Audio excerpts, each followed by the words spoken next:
The battle for future war-torn Eventide is on in today's matchup. Hailfire versus Archive. Archive players are represented by a Drifter, a new card type that starts in play and flips face up when the game begins. They have a unique ability they can use throughout the game, even as they shapeshift into their various chimeric forms.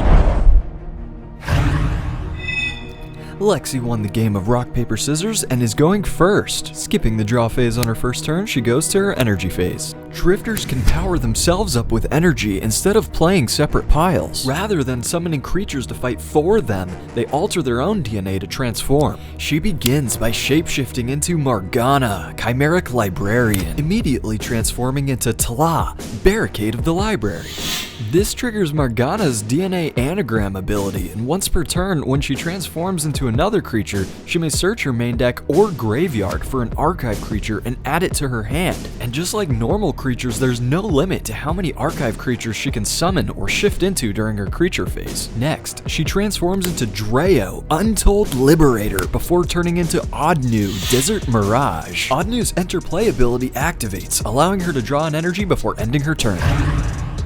I'm looking to go for a widespread swarm strategy to benefit optimally from Hailfire's Ignite and Burst mechanics. And what an explosive start. Secret Rare, Burning Heartbeat Draza!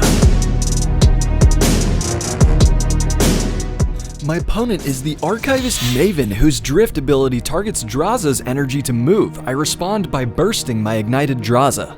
I'll adapt to the disruption by summoning Magma Mountain Levasis and ignite it, since the last Hailfire I put into play this turn was a different rarity. I'll play my Symmetry card Breaking Helver to negate her Drifter ability for the rest of the turn. It also let me draw 2 cards since I technically burst this turn. Levasis attacks Odnu, bringing it down 1 energy. If I can get her energy to 0, her life points will be vulnerable as she turns back into the base Drifter. For now, it's worth it to me to have little to no field presence if it means weakening her archive stack. The start of a new turn means she gets to draw, and her massive stack of archive abilities is re-enabled. Dreo's DNA Horde allows her to add any amount of energy from her hand to this creature during her energy phase. After bringing herself back up to a healthy 6 energy, she plays Archive, the Hub of Knowledge, followed by another Symmetry, Desert of the Great Archive. Desert's effect doubles Hub's effect upon resolution, to which I have no response. When played, the Hub of Knowledge allows her to search her main deck or graveyard for 1 archive creature and add it to her hand. It then stays on the field until another card causes it to leave play. This is the first piece in a trilogy of symmetries that link together for a potentially game-ending archive effect. For now, she gains a new ability by transforming into Arachne, Conscript Crusader, then quickly turning into Ivalm, Chimerical Resonance.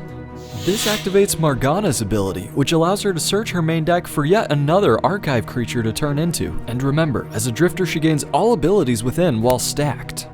Shapeshifting for the 7th time, she becomes Lativ, Restorative Catalyst. With so many abilities turned on, the likes of which include energy manipulation and preventing my creatures from attacking the turn they're summoned, my opponent has quickly gained control of the board state.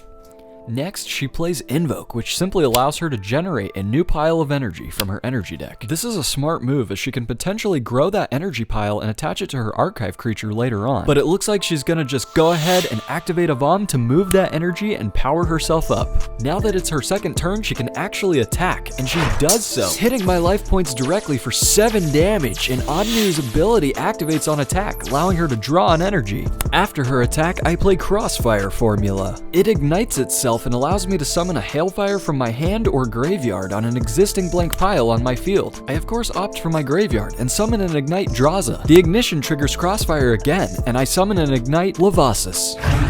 All it takes is a little fanning of the flames of my Hailfires and they rise from the ashes. Crossfire Formula also allowed me to sneak some creatures into play on the tail end of her turn, which means I've got a couple of creatures that can attack this turn. I've still got a long uphill battle ahead of me to overcome this wall, and I've got to up my Ignite count in order to deal enough consecutive damage. I swing the game back in my favor by pushing with one of my most powerful Symmetry cards, Hailfire and Brimstone. It ignites itself and stays in play until a Symmetry is revealed from my main deck. It's an endless loop. As long as I successfully summon or put into play a Hailfire, I ignite it, then reveal the top card of my main deck, and if that's a Hailfire, I can draw it, and continue summoning, igniting, revealing, and drawing.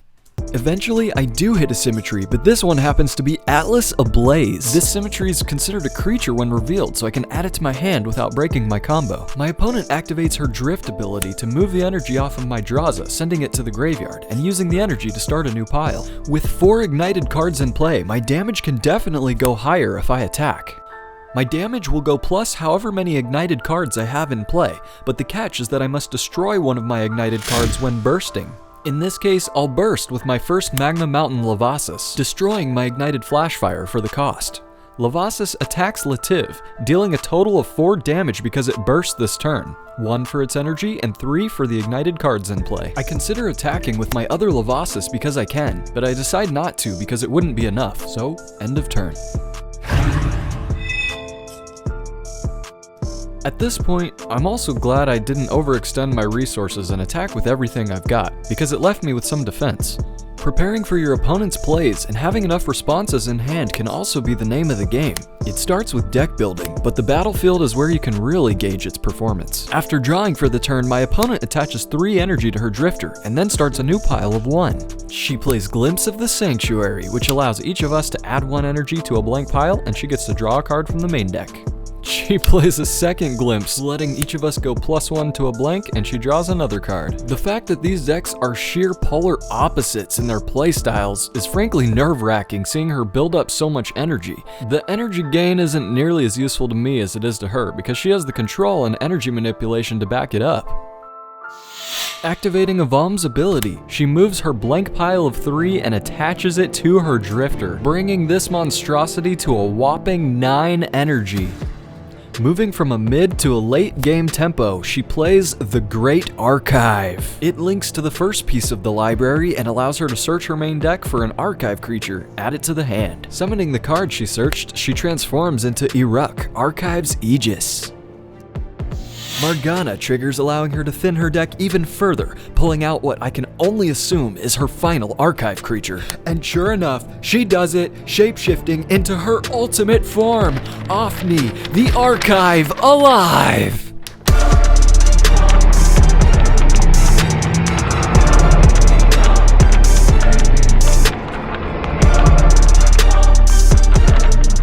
This archive creature can only enter play on top of a stack of 7 or more archive creatures. Other creatures cannot enter play on top of this creature, as it is the architect of knowledge. While this creature is on the field, it can't be affected by opposing card effects or abilities. Not only is this thing untargetable, but it cannot be affected by any of my card effects or abilities. This makes it nigh unbeatable at this point, as it's basically impervious to everything except raw damage. And even then, to inflict damage, I'm gonna have to just straight up attack it, and it's already massively buffed. Lexi plays an Invoke to generate a new pile of energy and uses one of her Drifter abilities to move that pile of energy to herself. She, as Ofni, attacks and destroys my final creature, making me glad I left Lavasis up for defense. Odd News ability activates upon attack, allowing her to draw an additional energy. Without the third piece to her library, she's unable to attack again to deliver the finishing blow and ends her turn. Responding with symmetries from my hand during her end phase, I play Atlas Ablaze to generate a new pile of energy. I follow that up with Crossfire Formula. I ignite it and it stays in play till the end of turn. Whenever I ignite a card, such as Crossfire Formula igniting itself, I can summon a Hailfire from my hand or graveyard to an existing blank pile on my field and ignite it. The successful summon triggers Hailfire and Brimstone, allowing me to reveal the top card of my main deck, and I draw it if it's a Hailfire. This ignition sequence re-triggers Crossfire Formula, and I can loop these 2 cards over and over, essentially opening a fiery floodgate until I don't hit a creature. So, first Draza entered play from grave. Ignited, activating Brimstone. This reveals Palisades from the main deck, which gets added to the hand. The next formula summon is a Flashfire from grave, and while Flashfire doesn't have the Ignite ability symbol, it can enter play ignited from the symmetry effect. Brimstone triggers again, revealing Terminus, which I add to hand. Another Crossfire Formula activation allows me to summon Lavasis from grave to field. This time, Brimstone reveals a common Hailfire, Fire Nail Infernia, which I add to hand. Crossfire Formula re-triggers, allowing me to bring in my other Lavasis from grave to field. I ignite it, and the resolution of its summon activates Hailfire and Brimstone. I reveal Vengeance Behemoth from the top of my main deck and draw it. This is a really nice hand trick ability creature that will come in handy later. I've run out of creatures to summon from my graveyard and my loop has come to an end, so I'll let Crossfire Formula go to grave and allow the turn to pass back to me. Now, I do want to take a moment to explain Hailfire's strategy here. I pretty much always want to go for a widespread 1-1-1 during my energy phase because of the ignite and burst mechanics. These two keywords, symbols, abilities are on every Hailfire in set 6 Threshold of Time. This is going to enable me to push my damage further with less energy because I will be able to burst when attacking and up my damage for every ignited card in play. My first summon for the turn is a common Hailfire Dragon, Fire Nail Infernia, that triggers Hellfire and Brimstone. I reveal Forever Fire Snapdragon, which I add to hand, and now is the absolute best time to play Atlas Ablaze. As long as I have a common creature in play, it basically acts as a triple invoke, except all three of those energies are created in a single pile. Keep in mind, I still have Brimstone in play because Atlas acted as a creature when revealed. Still in my creature phase, I summon Terminus, Savage Overseer. When this creature enters play, I ignite one energy on my side of the field. This summon activates Brimstone, and I reveal a second copy of Forever Fire Snapdragon from the top of my deck. I'll go ahead and add that to my hand.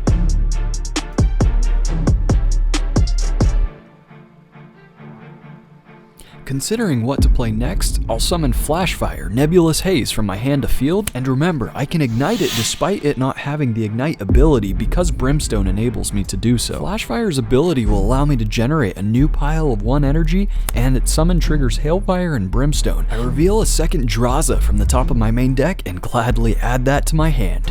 And now I summon Palisades, the Eternal Ember. Brimstone triggers and I reveal a second Terminus off the top of my main deck, I add it to hand, and then immediately summon it, igniting an energy in play, and then triggering Brimstone again. I reveal the final card in my main deck, and it's the second copy of Hailfire and Brimstone, sending my first one to grave, but I at least know the last card in my deck is a Brimstone. Continuing on with my turn, I summon a second Palisades. Even though the last Hailfire I put into play this turn was also a rare, I can ignite it because of Draza's ability. Ignoring rarity requirements when igniting is not only a super useful early game play, but it's a failsafe in case Brimstone leaves play. I'll summon a Snapdragon and ignite it, and its ability enables me to ignite one of my cards in play. All of my creatures are already ignited, so I'll use its Versicolor Flare ability to ignite the third energy attached to my 3 energy pally. My field now filled with 10 ignited creatures ready to burst and potentially OTK this turn. Moving into my attack phase, I ask my opponent if they have any responses before I start swinging. As expected, she is well equipped to protect Ofni and plays Manuscript of the Archivist. If she pays just 1 life point, her archive creatures don't lose energy during battle this turn.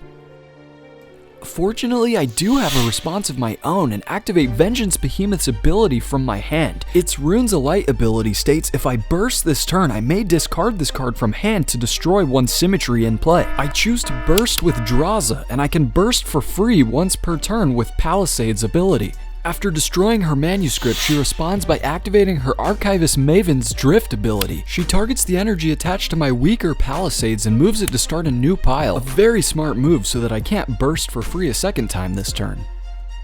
A fully ignited Draza declares an attack against Ofni. It's already in burst mode this turn, having been paid for free thanks to Palisades' Violet Fire. This means it deals 3 from its energy plus 13 for each ignited card in play, dealing a grand total of 16 damage. My opponent has no more responses, so Draza deals 16 damage and receives 9 damage from Ofni.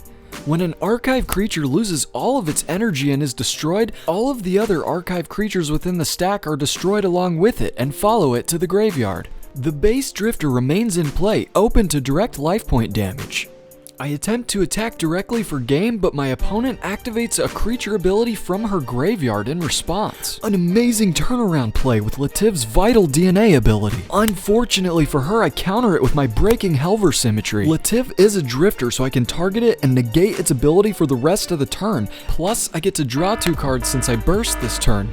Had the Catalyst's Vital DNA ability gone off, she would have been able to res this creature from her graveyard, transforming her drifter. It would have gone +1 energy and the turn would have immediately ended. It helps in a pinch, not terribly impressive on your turn if you're the Archive player, but absolutely amazing for a once per game ability if you can cut your opponent's turn short. Lastly, I pop Flashfire to burst attack with Levasis, dealing 12 damage directly for game. Thanks for watching this phenomenal exhibition match of Hailfire versus Archive. Let us know in the comment section if you saw any or all of the couple of instances where Archive actually could have won the game before Hailfire went all aggro. Be sure to subscribe and hit the little notification bell so you can be the first to see more Set 6 Threshold of Time videos. Play on, Drifters!